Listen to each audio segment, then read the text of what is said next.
Sasa wachana na huyo alikuwa njeni. Akakuja mzee. Akakuja nini? Mzee alikuwa anafanya kazi siku ya nini? Siku ya Sabato. Alipokuja mzee alianza na kulia.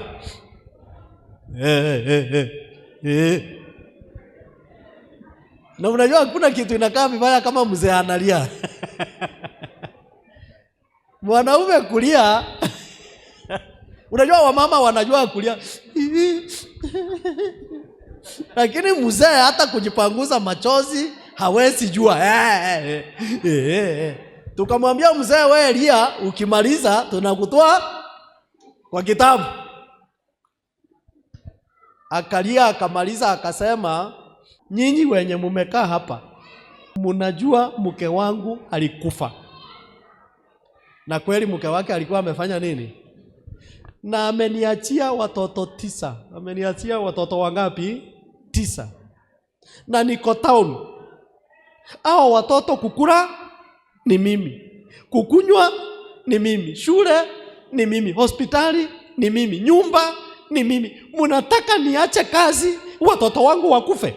Na si ati naendanga kazi Sabato kila siku. Saa ingine niko shift ya asubuhi, saa 8 amunionangi hapa. Tukamwambia nyewe tunakuonanga. Na saa ingine naenda saa 8 asubuhi nakuja kanisa, saa 8 naenda kazi. Amunionangi hapa. Saa ingine niko kazi Friday usiku na asubuhi nakuja kanisa na ninatoa sadaka na mnachukua. Enyewe na tulikuwa tunachukua. Ambia mwenzako kuwa mwaminifu hadi kifo. Huyo mzee vile alilia pia, tukaulizwa mnaonaje? Tukasema pastor huyu pia tumwachie nani? Sasa kwa nini napeana hiyo hadithi? Baada ya miezi 3 ule mzee akakufa.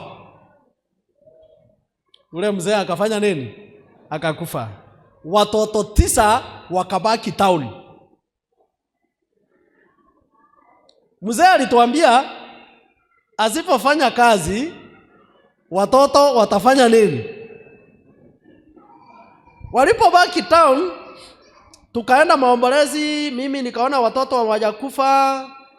Tukamaliza maombolezi, tukarudi, mimi nikasahau, nikatoka kwa hiyo kanisa nikahamia kanisa ingine mahali na nikasahau hiyo story. Unajua kwa nini ninaileta?